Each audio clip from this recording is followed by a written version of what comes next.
Welcome to Food and Facilities, an online show for Planting to Processing magazine, formerly West Coast Industrial Solutions magazine. Watch what you read for safety, compliance, and innovation news within manufacturing,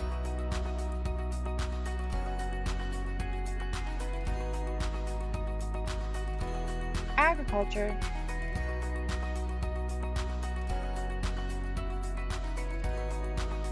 food processing,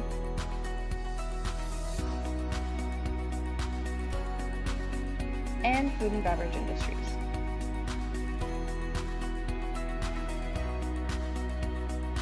In this episode, we'll be discussing sales training, coaching, and consulting with Les Lent.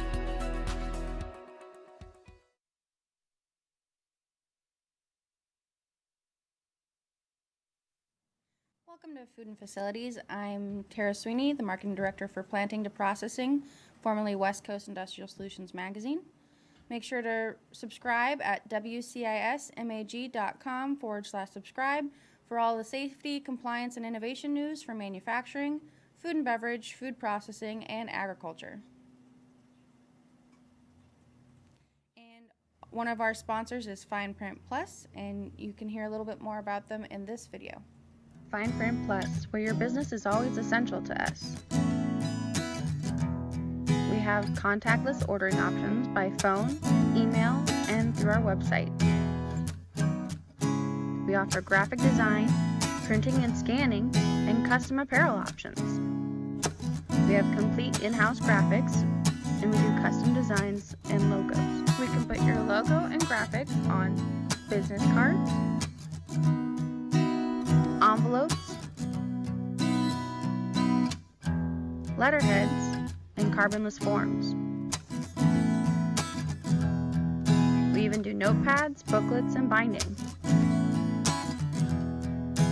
And if you're in construction or architecture, we do plans, blueprints, and reprographics.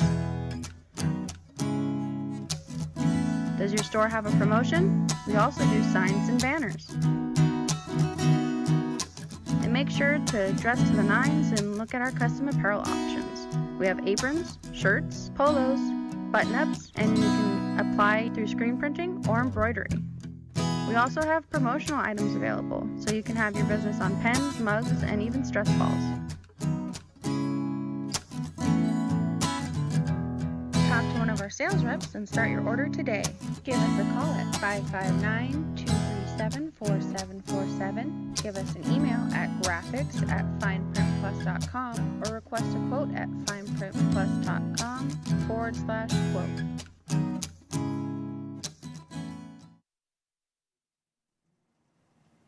Make sure to mention this advertisement for 500 free business cards with purchase for new customers, and contact Fine Print Plus today. I'm here with my guest, Les Lent. He's a sales trainer, author, and coach, and you can reach him at Les, L-E-S, at leslent, L-E-S-L-E-N-T.com, or you can give him a call at 916-474-0163.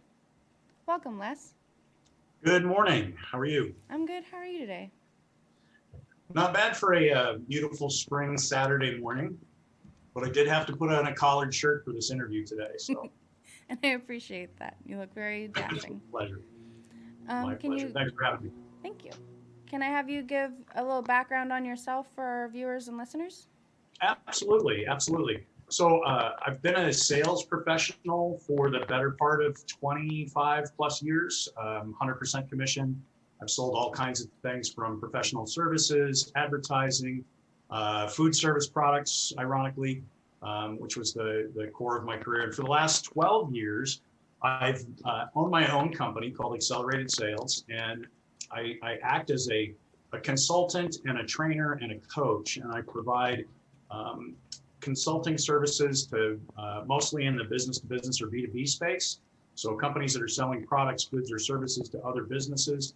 And I run in three very distinct lanes. So one of those lanes is consulting, where I'll do some discovery and figure out what process that a client is currently using to sell their goods or services, and then make recommendations on how they might change their approach.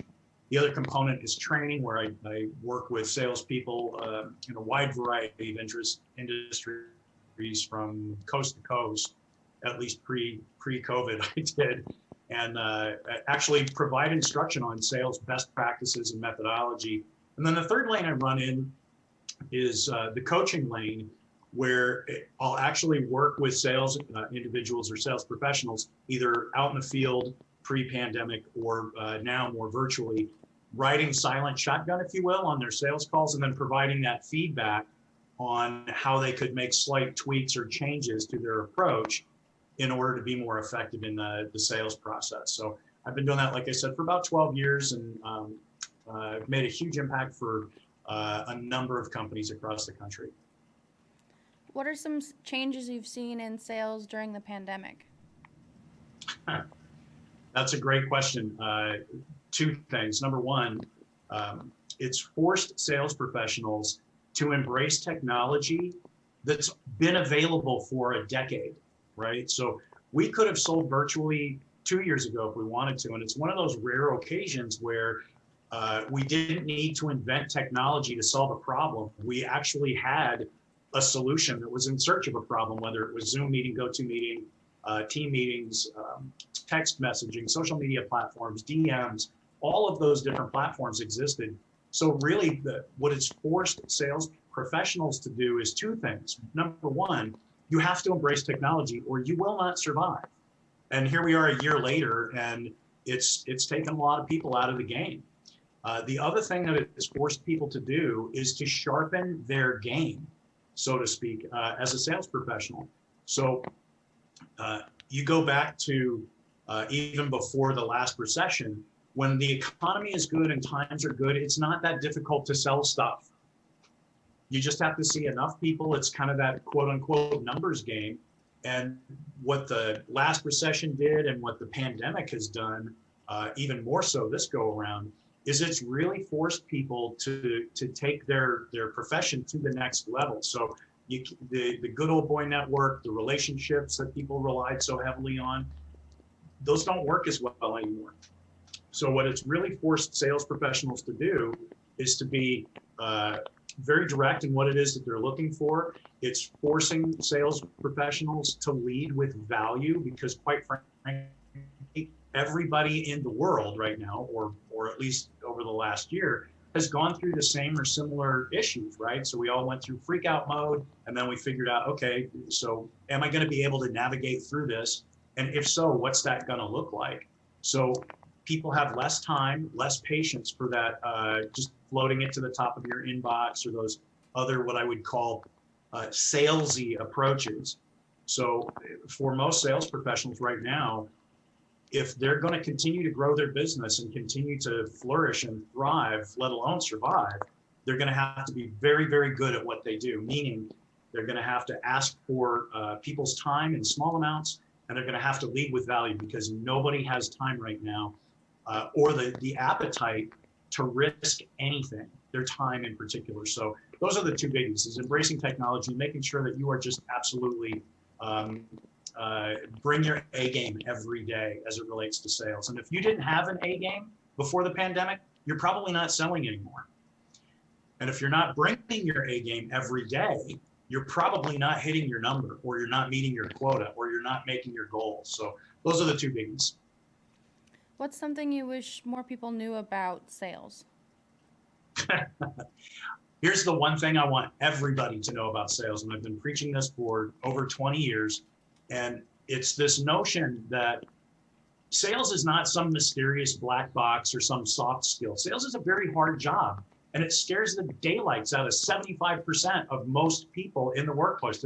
Most people go, oh, no, I'm not one of those. I don't want to be that person, right? But the biggest takeaway that I think somebody could have as it relates to professional selling is the notion that the shortest course on selling is 4 simple words. And those 4 simple words are this: ask questions and listen.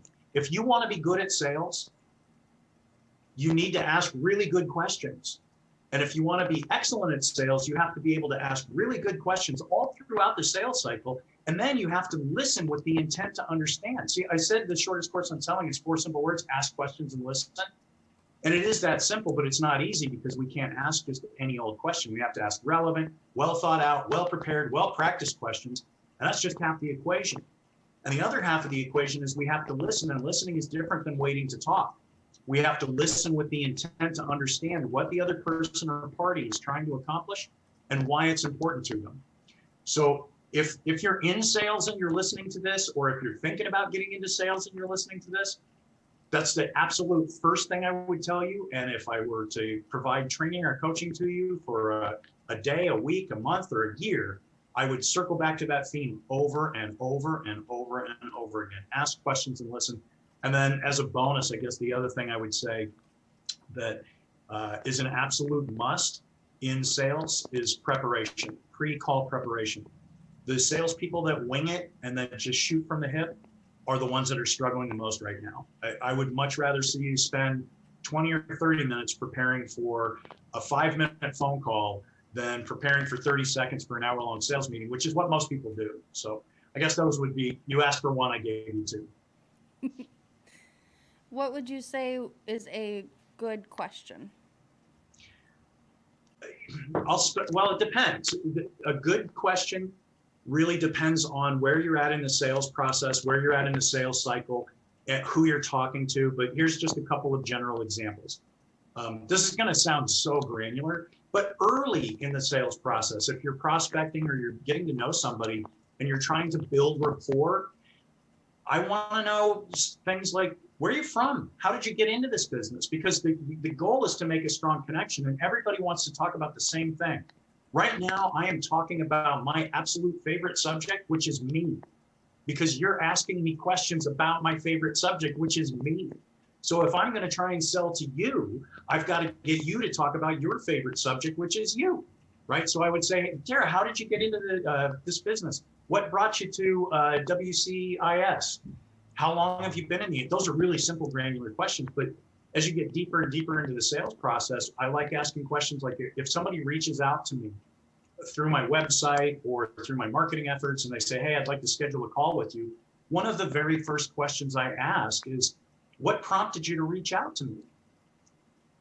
And that question in and of itself can elicit a 15 or 20-minute answer that's going to give me so much information. But most salespeople, they just want to jump in and talk about their favorite subject, which is who they are, what they do, who they sell for, what they sell, how awesome it is, the product or service that they sell. And the customer already knows most of that stuff because they did their homework before they ever reached out. So that's one of my favorite questions. What prompted you to reach out to us? Another favorite question I've used multiple times in this interview is, can you help me understand what you're trying to accomplish? And the follow-up question to that is, why is that important to you? Because everybody buys for using the same process. We make purchases based on a logical decision or a logic reasoning, and then but the real decision is made based on an emotion, right? In the absence of an emotion, there won't be a decision. So when I ask you, what are you trying to accomplish? That speaks to the logical reason that you want to buy something or that you want to do something. And then when I ask, why is that important? Oftentimes that'll get to the emotional need that you're seeking as part of that process. So that's my hands down all-time favorite question. Help me understand what you're trying to accomplish. And here's another little secret. When you're asking questions, the very next thing you do when you finish asking your question and just ask one at a time is stop talking. And it's so much easier to say than it is to do. I ask questions all the time, and in the 2 seconds that it takes the person to think of a response, I've turned my really good open-ended question into a closed-ended question or a multiple choice question out of impatience. So I use the mute button a lot because it forces me to slow down. Duct tape is really handy, but yeah, so those are a couple of my favorite questions. Where are you from? How'd you get into this business? What are you trying to accomplish? Why is it important to you? What prompted you to reach out to us today? Because all of those questions really elicit, if you afford the person you're asking that question of, if you afford them the opportunity to answer that question, they're going to tell you a story. And it's all the signals and all the information that you need to successfully do business with that person are going to be in that story. So the more they're telling their story, the more they're buying. And So hopefully speaking, that helps. You probably get more than you bargained for when you ask me a question. and speaking of your favorite subject, you're going to be discussing sales and communicating in a webinar coming up. Can you give us a little more information on the webinar? Yeah, one of my colleagues, a gentleman named Tim Nightingale, he and I've worked together on a couple of different projects, and Tim's area of expertise is conflict resolution and producing high-performing teams in any department, whether it's operations, executive leadership, marketing, sales, doesn't matter. Tim is a people person, and he's amazing at it. And Tim and I have had these discussions for the last year or so about how it's not uncommon for there to be internal conflict inside of a company between the sales team and the operations team. So regardless of what the company produces or delivers or makes, it's not uncommon for there to be internal conflict. So the operations folks go, oh, those salespeople, they're so spoiled. They show up late, they leave early, they're always playing golf. And the salespeople are out there going, come ride in my car for a day and see what it's like to get told no 100 times every single day, right? So there's oftentimes a real lack of empathy between a sales team, especially outside sales, and the internal operational team. And when you have that conflict, it makes it really difficult to produce at a high level. It makes it difficult for those companies to actually meet or achieve their own potential. So our webinar is going to focus on that kind of internal struggle between sales and operations. And Tim's going to speak to the people process and the empathy piece. And I'm going to speak to probably the two things that many companies have in common. Good companies have two things in common very frequently. And the one thing the first thing they have in common is, as it relates to the operations, regardless of what they do or sell, they almost all of them have documented processes for how they make their product, how they distribute their product. If you have a question about any part of the operational process, it's documented somewhere, right? And then the second thing that most companies have in common is their sales team has absolutely no documented process.